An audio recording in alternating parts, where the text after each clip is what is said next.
council members to lower DC charges would indicate that the town does want new growth. New growth is a leading indicator for every business location strategy.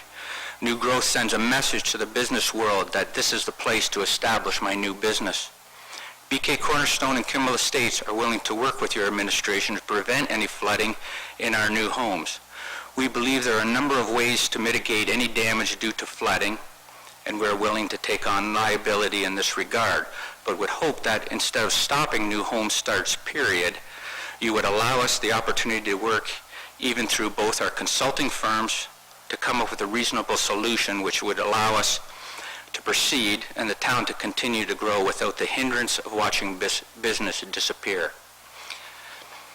I ask that council consider a motion to allow the 7 existing permit applications as well as another on Maidstone Ave be granted on the condition that suitable preventative measures be put in place to mitigate any subsequent flooding damage until all remediation work to rectify the existing town issues has been completed.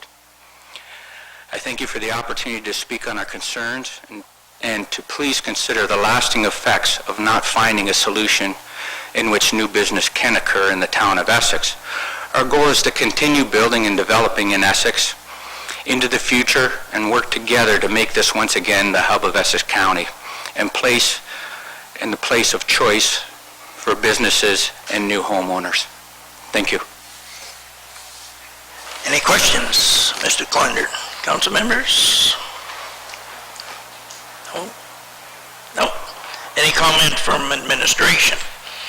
What statements made? No? Okay.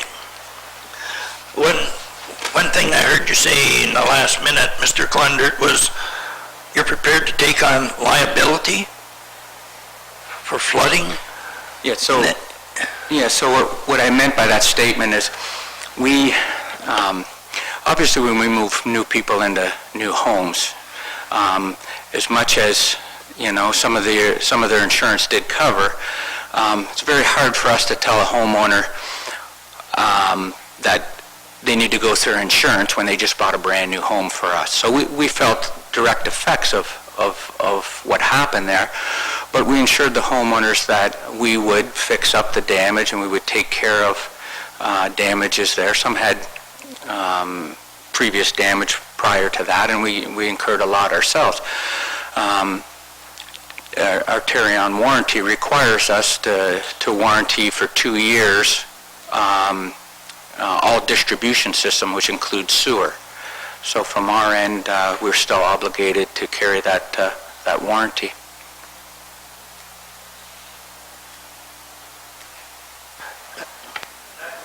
Excuse me, I'm just not quite clear. Like, boy, I've got a few phone calls from people that live over there around my case, you know, because they can't get insurance anymore, even though it's maybe only been the one time. But I don't know, maybe I should go along knocking door to door and have them call you and talk to you about their problems.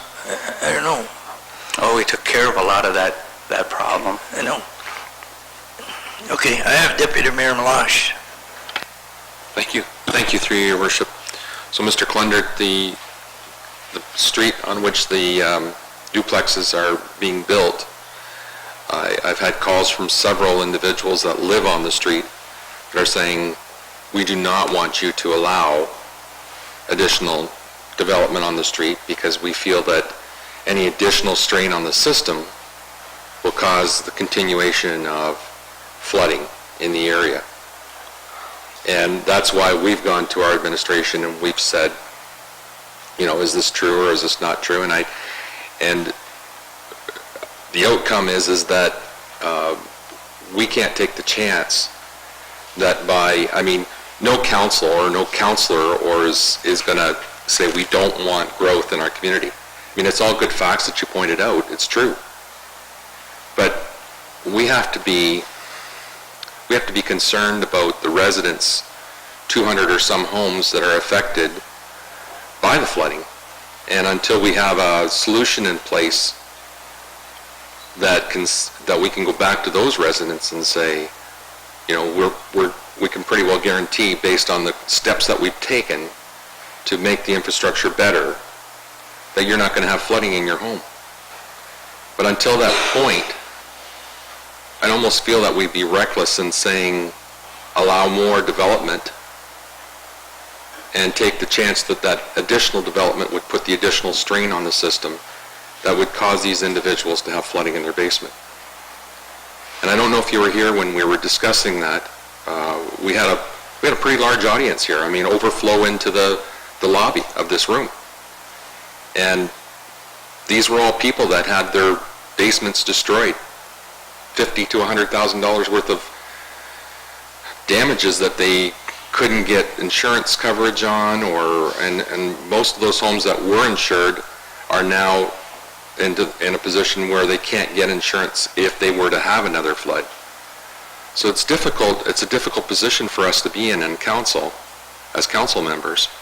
We're looking for guidance from our administration and from our consultants, and they're saying this is probably the best solution at this point in time, is to have an interim control bylaw that says, give it a year, we're going to put some new infrastructure in place and be responsible and not let this continue to happen.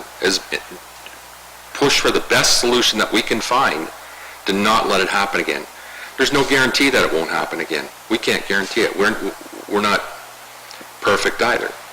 But we have to look at the best solution to try and ensure that no one else is going to be affected by this.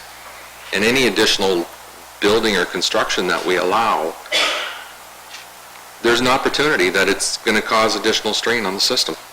So that's the way I have to look at it, and I feel bad telling our builders. I don't want to tell our builders that they can't build in town.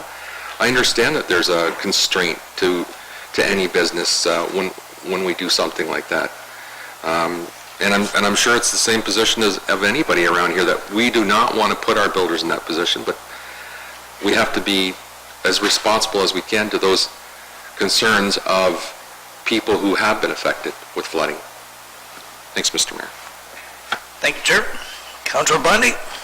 Thank you. I'll be quick because the Deputy Mayor said much of what I wanted to say, but our interim control bylaw is unfortunate that we had to do it, but it's going to protect our reputation. And every time the municipality floods, we hear it, and we certainly do not want that to happen. But there's not a single council member here or administrator that says we do not want development in Essex. Gosh, no, we want development. We need numbers. We want families to be here more than anything.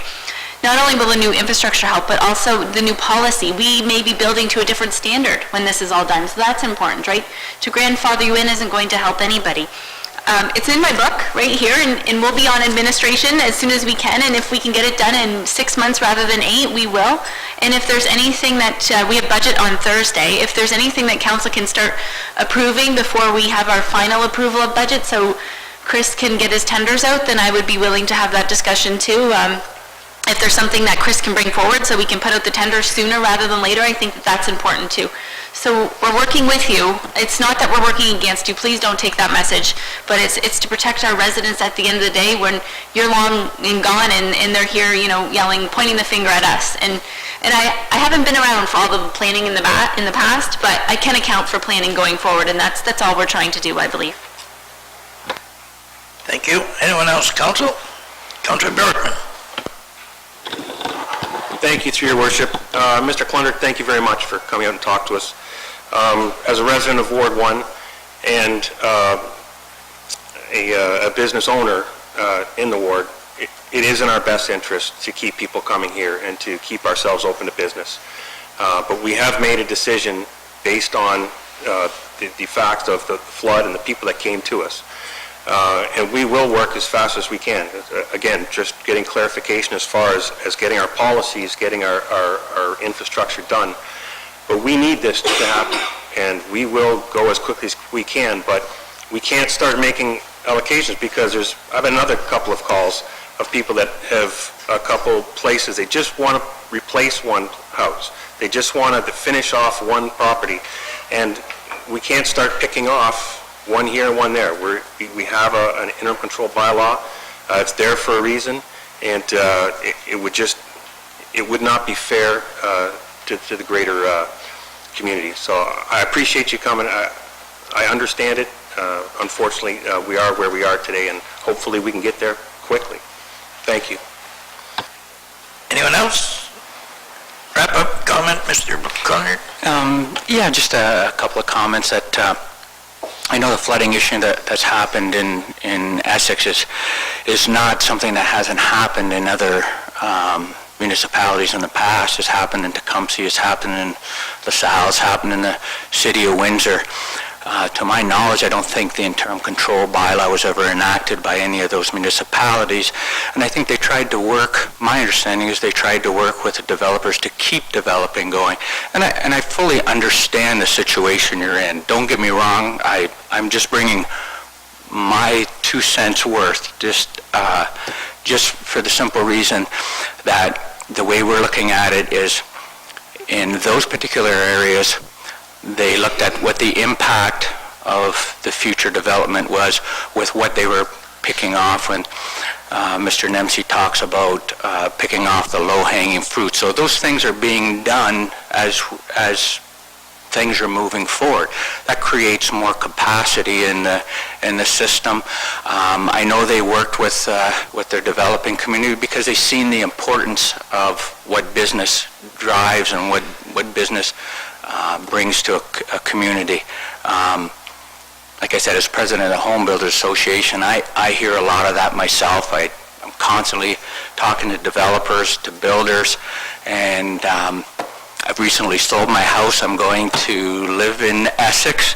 I've got a house on Lake Erie there, or I should say I have a lot that I'm going to be building on. So the last thing I want to see is development stop coming to Essex, because it's the driver of all business. Again, thank you. Thank you very much, sir.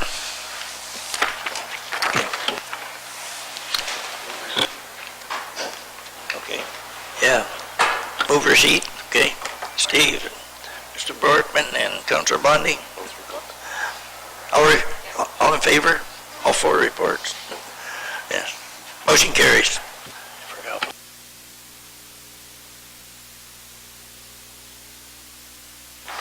Item 7, reports.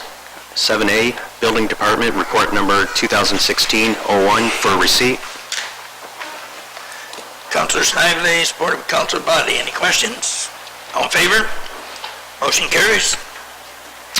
7B, Infrastructure and Development Department, report number 2016-01 for recommendation, read Town of Essex pedestrian crosswalk review. Deputy Mayor Melange moves, supported by Councillor Bundy. Any questions? Here he comes. Councillor Bjorkman. Thank you, through your worship. As far as the crosswalks, we're looking at the plan where we're going to be placing them. I lost Mr. Netter. If we're having a presentation, we'll do that first, yeah. Never mind. You're first in line, sir.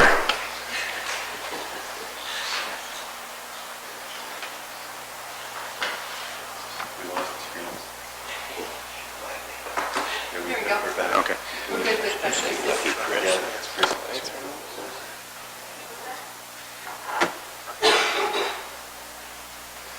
Maybe it might be a little better for the maps.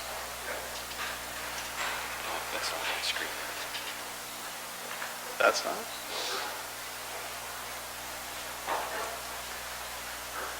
That's not my screen, Rob. That's not my screen.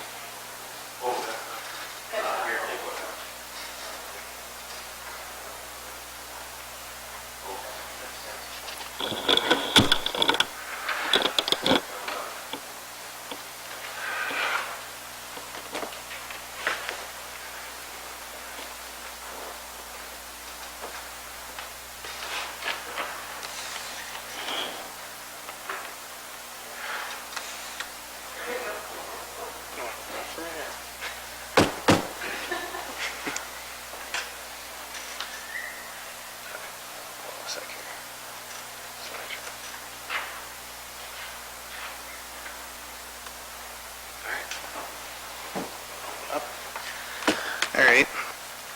So me and Chris have been working for the last little while on putting a report together for pedestrian crosswalks, and just figured it'd be a lot easier to present rather than have you guys read through a report. So a lot of this stuff is just, all these slides with the writing on them for the next 14 slides is straight out of OTM Book 15. Basically just explaining pedestrian crosswalks and the responsibilities of road users and pedestrians. So I'll just jump right into it. So the definition of a pedestrian crosswalk. Pedestrian crosswalks can be defined as part of the roadway at an intersection that is included within the connection of the lateral lines of the sidewalk on opposite sides of the roadway, measured from the curbs or in absence of curbs from the edges of the roadway, or in any portion of the roadway at an intersection or elsewhere distinctly indicated for pedestrian crossing by signs, lines, or markings on the surface. So basically, anytime we paint lines on the road indicating a continuation of a trail or sidewalks, it's classified as pedestrian right-of-way. Not a right-of-way, but we're giving them the indication that is their pedestrian crosswalk. General information on OTM Book 15. The purpose of the Ontario Traffic Manual Pedestrian Crossing Treatments is to provide guidance and application information on the planning, design, and operation of a pedestrian roadway crossing treatments for pedestrian or transportation practitioners and promote uniformity of approaches across Ontario. The Ontario Traffic Manual incorporates current best practices in Ontario. The guidelines are intended to provide an understanding of the traffic operations, and they cover a broad range of traffic situations encountered in practice. They are based on many factors which can determine the specific design and operational effectiveness of traffic control systems. However, no manual can cover all contingencies or cases encountered in the field. Continue. Therefore, the field experience, knowledge of application, and engineering judgment are essential when deciding what to do with the absence of specific direction from the manual itself and in overriding recommendations in the manual. Similarly, municipalities may need to adopt policies that reflect local conditions. The traffic practitioner's fundamental responsibility is to exercise engineering judgment on technical matters in the best interest of the public and workers. The guidelines are provided in the Ontario Traffic Manual to supplement professional experience and assist in the judgments. So that's more or less what we're doing. We're taking ideas out of the book and implementing our own overview, I guess, on some of the crosswalks that we have in the town of Essex. It can be interpreted from the Highway Traffic Act that a pedestrian is about to step, or when a pedestrian is about to step from the side of the road onto the roadway, there are fundamentally two distinct categories of pedestrian crosswalks, uncontrolled and controlled. Uncontrolled pedestrian crosswalks, where pedestrians must wait for a safe gap in traffic sufficient for them to cross the roadway prior to attempting to enter the roadway. A controlled crosswalk is where vehicles are required to stop or yield to traffic legal in the intersection or mid-block, which includes pedestrians. So basically, most of everything we're looking at today is considered an uncontrolled crosswalk because we have no actual stop signs, yield signs, traffic signals, or any of those sorts of things indicating that it is a specific crosswalk. So uncontrolled crossings. Uncontrolled crossings are locations where pedestrians cross without the aid of traffic control measures or a dedicated right-of-way. Drivers are not required to yield the right-of-way to pedestrians at these locations. At an uncontrolled location, a pedestrian must not enter the roadway if vehicles are not able to stop and must make every effort to avoid a collision. Currently, what would be considered an uncontrolled crossing in the town of Essex are not signed and/or in accordance with the recommendations in the Ontario Traffic Manual. Some examples of uncontrolled crossings in the town of Essex are mid-block crossings and intersections. In accordance with the Ontario Traffic Act, now we're on to controlled crossings. In accordance with the Ontario Traffic Act, controlled pedestrian crossings in the province of Ontario are only at locations where the vehicles are controlled by traffic signals, intersection pedestrian signals, mid-block pedestrian signals, pedestrian crossover, stop signs, yield signs, and in some cases, school crossing guards. We noted there that only when a school crossing guard is supervising the intersection is it considered a controlled crossing.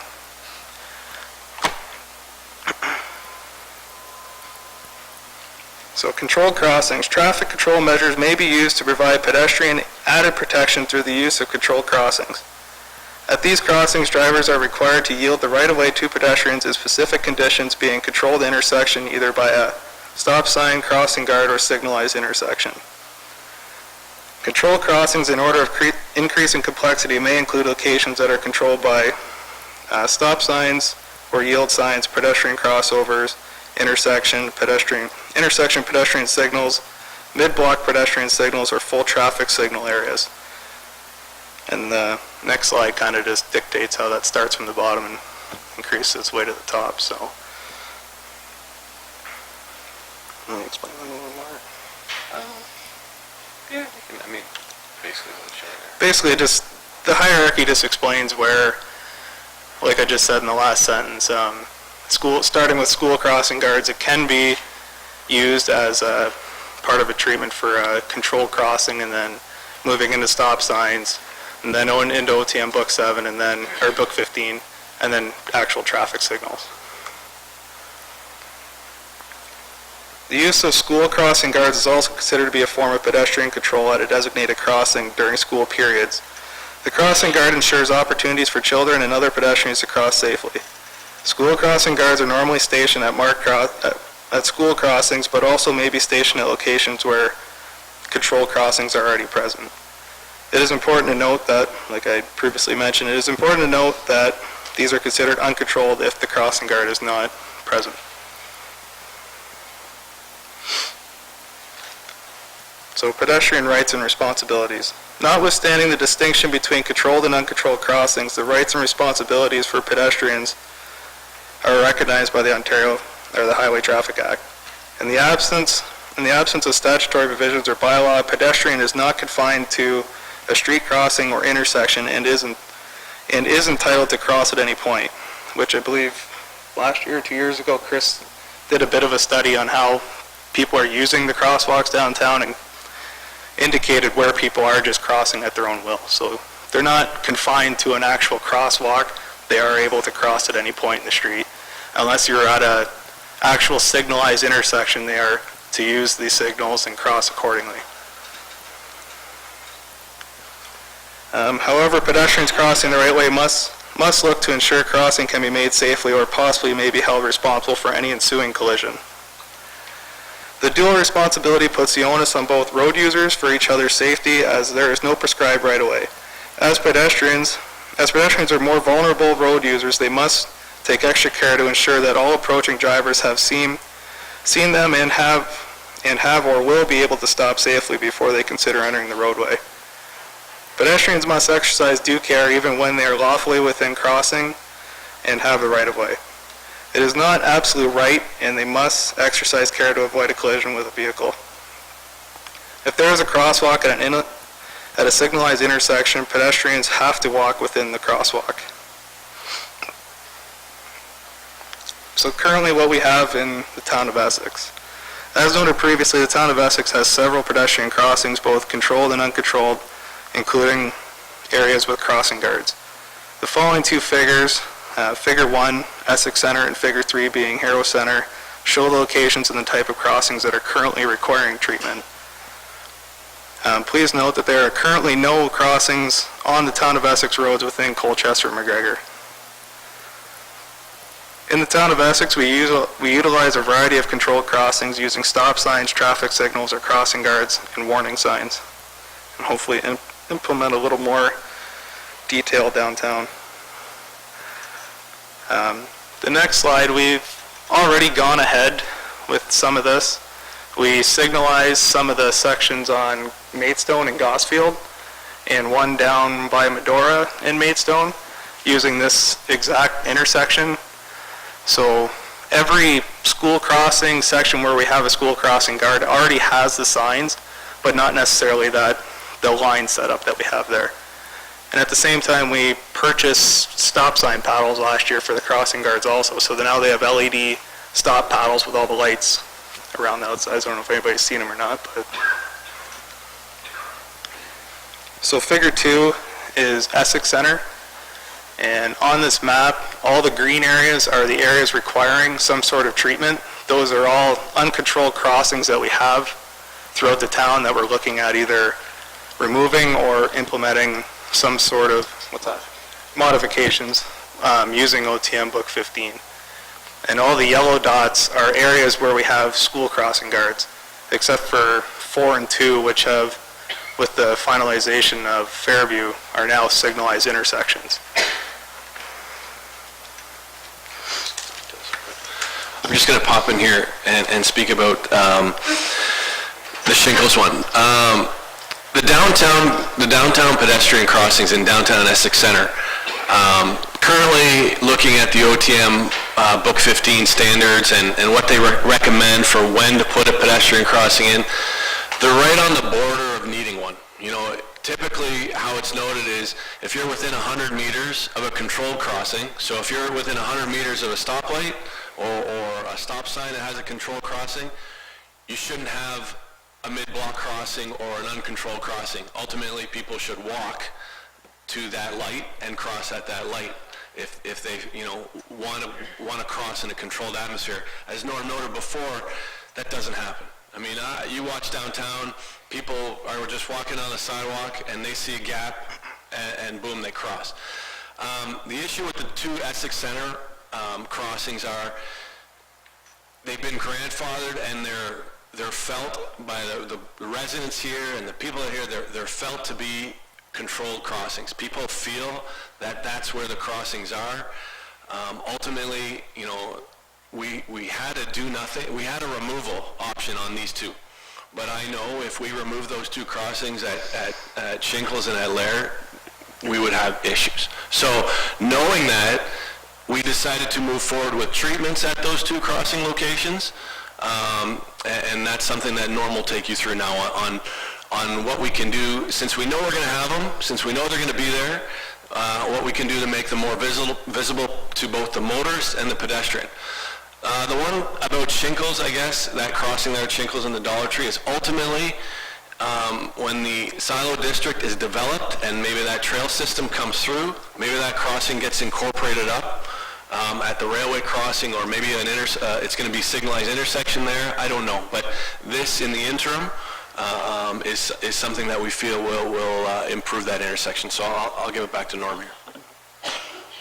And also in the same sense, we're encouraging people to use the municipal parking lot behind the Dollar Tree. So we're ultimately giving a right-of-way for people to cross the road, and we need to do something with it. So I mean, in this picture you can see the crosswalk has no accessible curbs.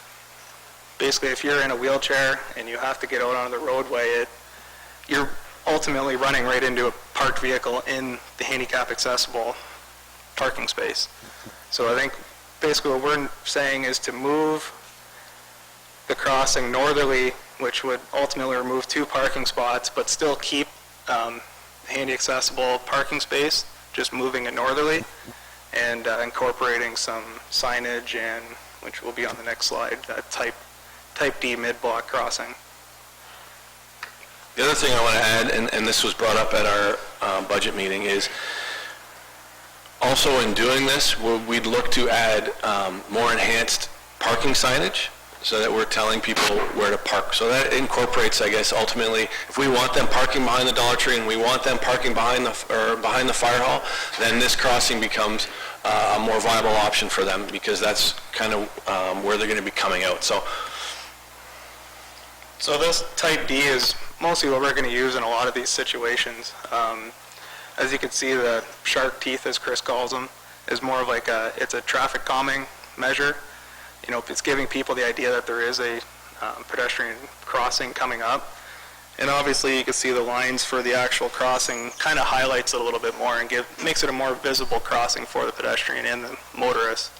So in this situation, you can get as complex as you want. You can go with regular signage like they're using, or you can get as far into going into flashing lights, and you know, you can pretty much light it right up. But depending on how much money and what we budget for doing this, then kind of dictate what we do.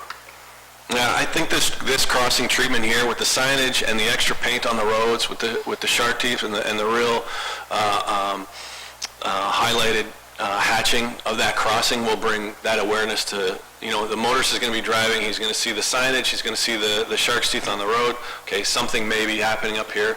The pedestrian as well will have a clear, defined path, where to cross. Same sense with this one. In this situation where people are crossing the road, and if you are in a wheelchair or some sort of scooter or whatnot, you're basically forcing everybody into the exit lane of a parking lot. There's no curb cuts on the east side of the road.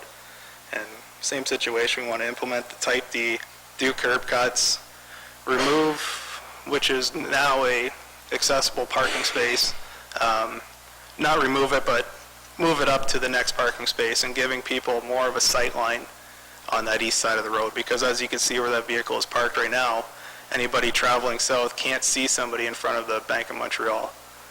So we'd be removing just the, what are we saying, one spot on the east side of the road, just to improve the sight lines. The one in front of Town Hall, same thing, no curb cuts on either side of the road, and again, comes out into 2 parking spaces. As me and Chris discussed, we feel we should have some sort of proper crossing in front of our town hall for residents to, even if they're just walking through from their houses or people parking on the side of the road. Again, it'll just light up that intersection and make people feel a little safer.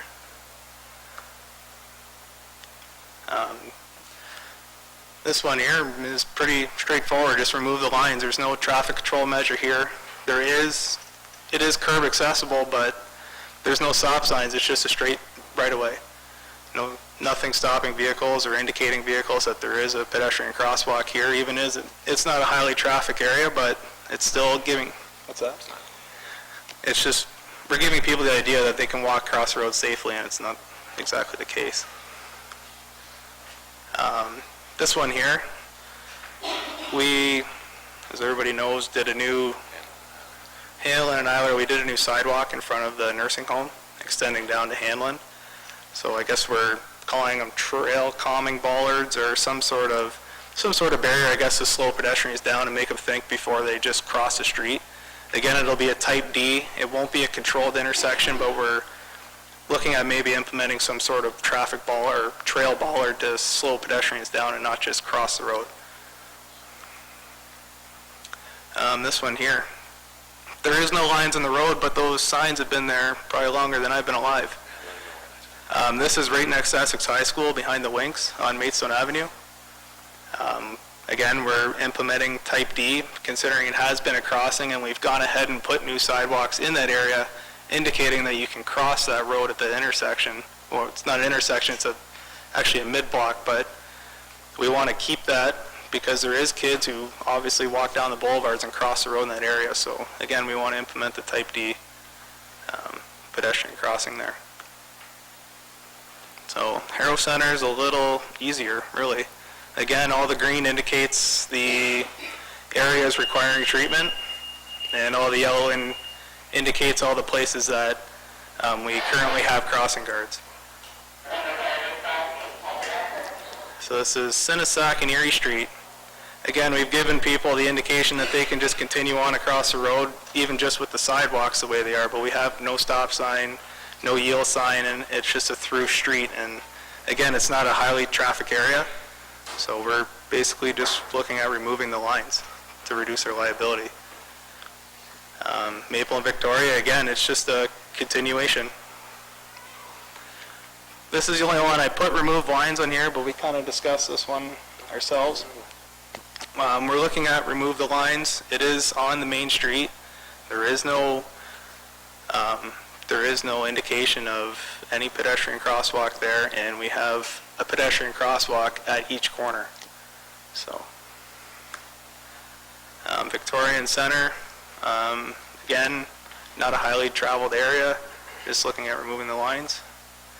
Sinnesack and Queen, I think this is a crossing guard area, is it not? I'm not 100%.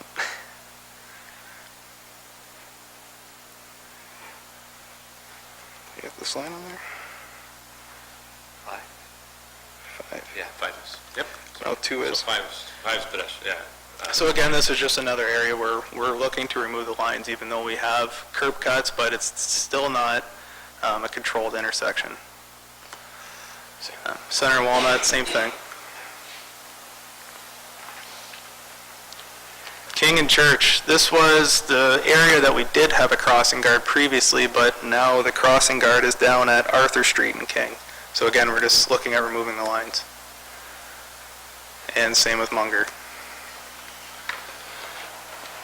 So, moving forward, it doesn't mean that we can't add things. I think ultimately this is our kind of a capital report to let us know we've been receiving concerns, especially about the Essex Crossings ones. We kind of want to do an overview of everything. That's why it took a little while to get out. But ultimately, if we see a need somewhere, if we see a need in Harrow Center, McGregor Center, Essex Center, Colchester Center, where we need to put some crossings, we can add that treatment moving forward. Just now you know what type of treatment you have. There are some on some county roads that we have some concerns with, in particular the one on the new intersection on Dunn Road coming out on the Erie, especially with a trail system that's attached to it. That's something that we're going to push the county on doing something there.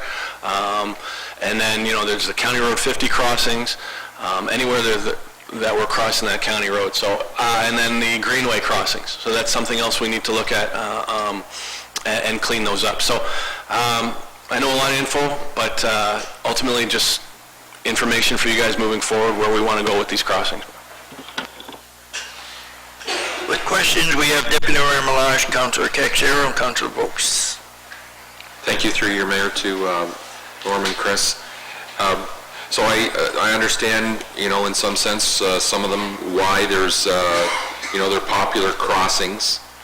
But I don't see a policy that actually spells out what's the criteria for determining what determines whether we should have a crosswalk at a particular location. I've heard several instances of, well, it's been there for a long time. That's, to me, doesn't mean that, you know, you may have another area that pops up where there's one required, but I need to know what's the criteria for having an intersection. I've been asked for a very long period of time in McGregor, because you've got another county road there, and in the evening, in the morning and in the evening, there's a lot of bedroom community going into the city for their jobs and then coming back home at night. And the intersections, it gets very difficult to cross the road sometimes, particularly for elderly residents. And I'm just wondering what would the criteria be for, we've never had one there, but logically it would say at certain times of the day there needs to be one there because of the way traffic is. The second question that I would have, and then I'll have you answer them, is have we looked at what the cost is, liability cost of changing the crosswalks to be, we recognize them as crosswalks rather than where we're at today? Have we formally gone through the process of talking to our insurance companies? Through your worship, I can answer both of those. The first one being, ultimately, the Ontario Traffic Manual is made for all of Ontario. The pedestrian counts we get are never going to be high enough to warrant a pedestrian crossing, a mid-block crossing anywhere. That's why they give you that catch-all where you feel what you think on your own best practice, and you know your town better than we do kind of thing. If you want to apply some of these in these instances, here's some rules and some guidelines around them. Yeah, we've looked at those numbers, we've looked at that. I mean, they have some flow charts and they have some graphs to help you that way. There's going to be no trigger that way that I can see. I don't know, you can see for us to warrant a pedestrian crossing pretty much anywhere in town. We don't have the volumes. We don't have the automobile volume and we don't have the pedestrian volume. So, and your second question was, I already forgot. Oh, with respect to the liability, we haven't looked at that as, you know, as per the differences in liability. All I know is right now how they're treated, that's an issue. So either we take them out or we do what we're proposing to them. And as they're already recognized as a crossing, even without the signs or any indication, like as the definition is, as soon as you paint a line on the road, you're indicating a pedestrian crosswalk. Yes, sir. So I guess that's what I'm saying. What's the difference in liability based on just removing the crosswalks, painting, getting rid of the lines, or what we're proposing to do? What's our insurance company saying that's going to cost us additional? Because at one point in time, we did ask about this, and I think it was some ridiculous number, and that's the reason why we didn't proceed with it. Through your worship, we can look into that. We didn't look into that for this instance, but that's definitely something we can work with the insurance provider and get an answer for you guys. Thank you, sir. Councillor Caxero? Through your worship, the only one I guess that I would question after talking to Chris prior to the meeting, at first I thought maybe the crossings on King Street and Arrow might warrant something like this type D. But having talked to him, I'm satisfied with the downtown area. The one at Victoria and Center is the one that I would question. And the only reason why I'd question it, my daughter goes to school, St. Anthony's is just down the road to the west on Center. And there is a lot of traffic through there in the mornings and in the afternoons with the kids. So again, I guess going back to what Deputy Mayor Meloche said, criteria, obviously we're not using anything out of the book because it wouldn't warrant any. So obviously there isn't... Where were you talking about, Bill? Victoria and Center. Councilor Bill? I'm new, I'm sorry. That's okay. That means you think I'm your age, so that's good. So it would be at, like crossing over Victoria on Center. Yes. I know having witnessed, there is a lot of pedestrian traffic through there. Is there much in the way of vehicles going through there? I mean, there isn't a ton. I mean, it's not the main drag. That would be the only one, I guess, that I would say that might warrant something, depending on what criteria you guys are Through your worship, I think what we can do is monitor that site moving forward, and then we can reassess after we take a look at it. So. Yep. Councillor Rhodes? Thank you, Worship. You gotta love municipal politics. You ask what time it is, you find out how a watch is made. Like, I appreciate the report, I appreciate the work, but what I really want to do is go back to 2 months ago when I raised a question about the 2 crossings downtown Essex. That's all I want. I want something to enhance those crosswalks to make them better, because somebody's going to get hit there. And the reason I say that is because anybody sitting at this bar knows that it's not uncommon today, tomorrow, and all last week for people to step back onto the curve trying not to get hit there. And I don't want to create a monster here. I don't want to create something that is going to stall moving forward with getting those 2 particular crossings enhanced as soon as we can. And also another point of interest, if you go in front of the dollar store in Essex, where the old Bank of Montreal used to be, where the pedestrian crosswalk is, that spot, that first spot, if you were going across the street heading towards the post office, if you will, heading towards DPM, that first spot right there has to be removed in terms of a parking spot, and I've said it before. And because what happened, I seen it happen last week, and I actually blew the horn, was somebody come out of the dollar store, and at the same time there was an elderly gentleman crossing in a wheelchair. And the person come out of the dollar store, and there was a car parked right in front of him, and what he did is he backed into the pedestrian crosswalk and then proceeded out. And if I wouldn't have blew the horn, the guy would have hit the wheelchair. He didn't even see it. He even threw his hands up in the air like that, indicating he didn't see it. And if you go look at that tomorrow, you'll see what I'm talking about. But with all that being said, is I just want to try to understand how we can get those 2 intersections, or 2 crosswalks, enhanced. Because when Wayne Miller was CAO, and Donna may remember, and the mayor and Richard may remember it, he always took the position with us because the question was asked back then too. And the problem still lies today. And the reason the question was asked back then, because the same problem is still there today in terms of enhancing our crosswalks. Wayne's position was the town don't own them. Those are only suggested crossings as marked by the lines. We take no ownership to them. And his concern was, as soon as we put a crossing sign up, in terms of insurance, we inherit the responsibility with it. But in this case, we should inherit that responsibility before somebody actually gets killed there. So going back to my question is, in terms of Ward 1, what would it take to get those two intersections enhanced as quickly as we can, recognizing that there's a lot of work to be done on the other ones? Through your worship, approve the report. It's signage and painting. If you approve the report, it'll happen. The other thing is, back when Wayne Miller was CAO, there was no Ontario Traffic Manual Book 15. That came out last year because the province recognized the need to address pedestrian crossings in town. So that whole book is new, along with Book 17, with the whole cycle trails and all that stuff. So all those things are being pushed from the province. So because of that, now we have a guideline to treat them. So that's why we're coming back right now. But approve the report, and we can start modifications as soon as we can. And I would say the soonest we can do that is through the budget, you know. Through your worship, no.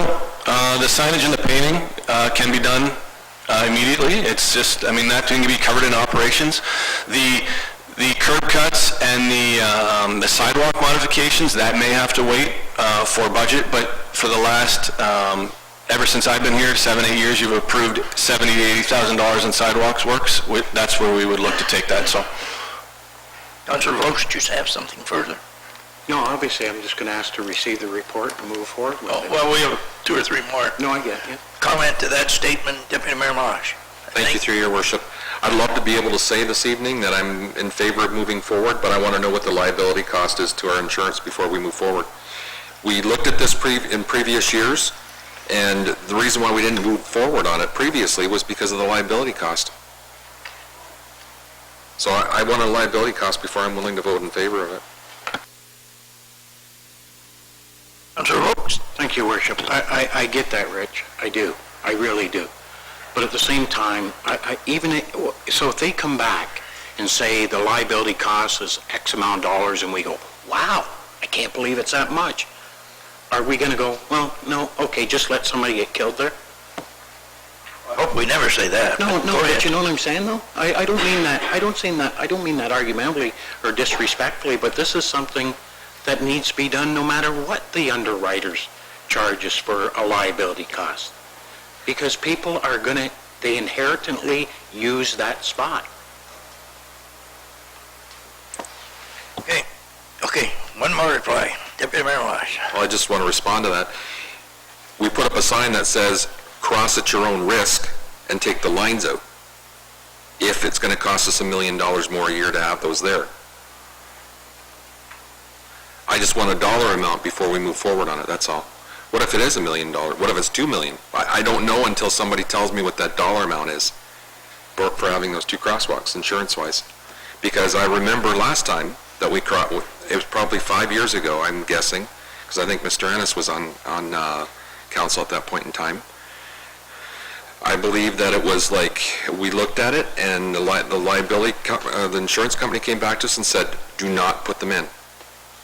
The risk is too high. Do not put the crosswalks in. Do not say that you're going to have an official crosswalk. You have to signalize it. So unless something's changed dramatically and insurance companies are looking at it differently, maybe they are. I don't know. But I want to know that dollar amount before I can actually say. I mean, we'll know by the next meeting, so hopefully that's enough time for them to react quick anyway. So I just want to know the dollar amount. Okay. Thank you, sir. I have Councillor Snively and Councillor Bondi. Oh, okay. I have Councillor Bondi and then Councillor Bjorkman. Well, thank you. Since it's come up, this corner has come up before, and I believe I've talked to Mr. Nepsey about this before, but Councillor Caxero there. The corner on, you mentioned Victoria and Centre, and that's come up before. That corner on Victoria and Center, I get numerous complaints about the speed there, particularly now we have a Tim Hortons in town and people are speeding through there. Is it typical to do a four-way stop where school crossings are? Like if you go to the east side of town where the junior school is and the senior school is, around that school there's all four-way stops. This stop is really close to St. Anthony's School and it is not a four-way stop. So just, and there's a lot of children going from the east to the west to school and from the west to the east back home. So just looking at possibly consideration of a four-way stop there if we are to remove all the crosswalk lines, which I agree with. Just your thoughts on that again, Chris, please. Through your worship, there is no typical or atypical, I guess there's no design standard for issuing four-way stops around schools.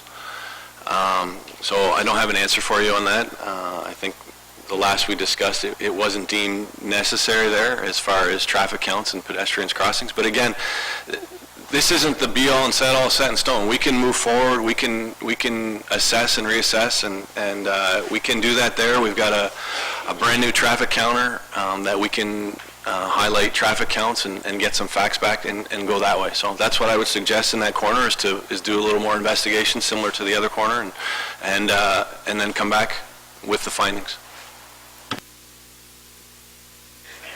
Thank you, I would appreciate that. Maybe we can monitor it for the spring and make a decision during the summer as to what we're going to do for the following school year. Of Councillor Bjorkman and Councillor Snively. Oh, you're fine, okay. Thank you, to your worship. To Chris, again, go back to the parking issue. What I'm looking at here, I'm looking at losing 6, maybe 8 spots on Talbot for parking. Would that be in the neighborhood? No? Well, the one in front of Shinkles, how many spots on each side of the road would you lose? 1 on each side? Okay, and then 1 on each side. Just, that's the only ones that are going? Okay, that's very good, because we do have an issue with parking uptown, and so I just want to make sure that, you know, we focus on that as well. There's a lot of people that won't stop at a store on Main Street if they can't stop and park on Main Street. And many of them, unfortunately, is that they're unaware of the parking lots that we have. We've discussed that, the poor signage getting there, and even the signage on the lots. So I really want to say that, you know, as we do this, hand in hand with the signage, to get people to use those lots. They're not that far away. We've all done the study. I mean, we'll go to the mall and we'll park at the back and we'll walk across the parking lot and across the mall to get to our store.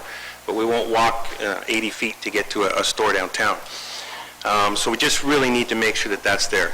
My question about the pedestrian crossings, those crossings that we're looking at there, does that equal a right-of-way? So if that pedestrian puts his foot on the road, does he have the right to the road there? Through your worship, no, it's still considered an uncontrolled crossing. It's still an uncontrolled crossing.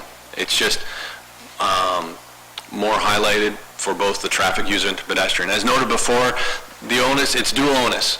You know, that pedestrian has to look for a gap and look for a safe gap, and the motorist has to also, you know, be paying attention. So, no, just, and that's, you know, kind of the issue now. I think people feel, you know, a lot of the people that have been here a long time feel that once they've put foot in those lines, everybody should stop. That's not the case.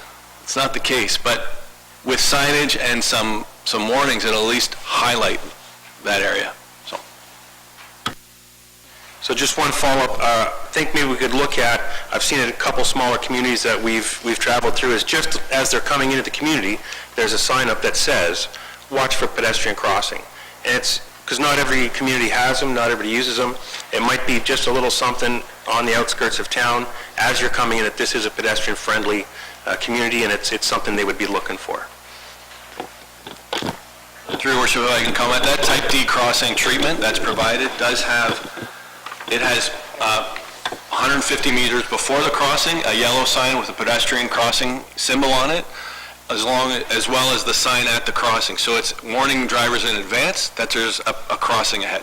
or an uncontrolled crossing head, you know, so. Just one question, Chris. The crossing by the high school, you know, in the back of the, anyways, on 8, County Road 8, it does have a sign there, and if someone puts their foot in there, now the guy in the car must stop. Isn't that what that one says? Doesn't say that? Through your worship, it may say that now, it shouldn't say that. Moving forward, the new treatment will address that. If you want it to be controlled where motorists are stopping, that's a controlled pedestrian crossing, and that's a whole can of worms of lights and signals and yeah, bigger issues. Yeah, because it has that X, and it does say stop for pedestrians. You know, because I've had people at Timmy say, cars drive right through there, you gotta do something with that intersection, which I've talked to you before, but it does say that, so. Okay, any further questions? Motion received, the report. Councilor Bondi and Councilor Snively. Questions? All in favor? Motion carries. What, Councilor votes? Comment? No? Rich didn't want to support it. Can't receive it because Richard wanted to wait for the Yeah. Just receive it. No recommendation not to react. Not supporting it. Okay. Okay. It's almost a minute, but you're asking facts. Trying to look at insurance aspect, the liability aspect. Okay, I have Councilor Caxera and then Councilor Bergman. Through your worship, I think if we receive the report tonight and table the recommendation to the next meeting, that way it doesn't get lost. I'm sure it won't get lost, but it would just be back on the agenda for next meeting, the recommendation. Okay, good. With direction to administration. You give them some. What direction? Didn't mean, yeah. Sure. And I'm prepared to make that motion. Good. Supported by Councilor Bjorkman. Questions? All in favor? Motion carries. Thank you.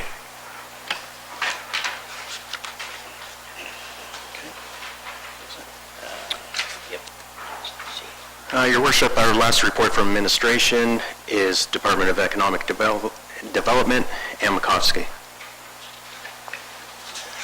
Welcome, young lady.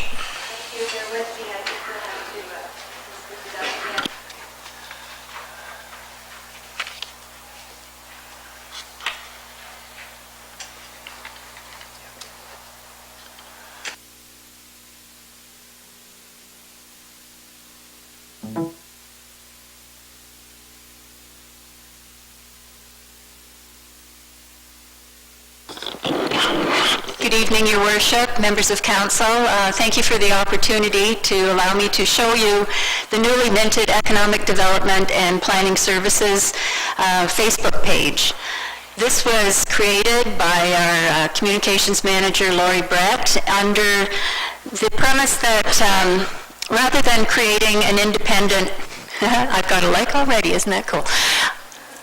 Rather than creating an independent web page for economic development and planning, it was felt that a Facebook page would allow people to get information more spontaneously and to react to the information that's put in front of them. And it would also have the benefit of allowing them to get that information and then driving them to our website so they can find out more about the town.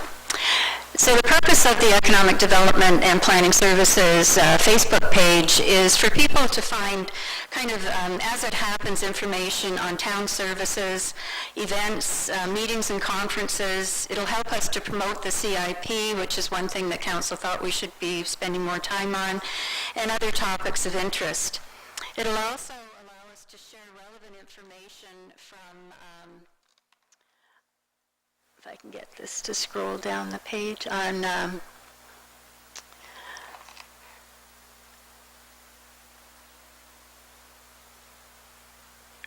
from other, I can't get it to scroll down the page for some reason.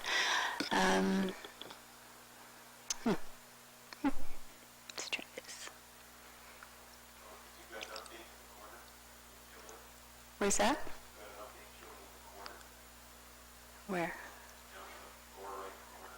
Oh, okay, let me see.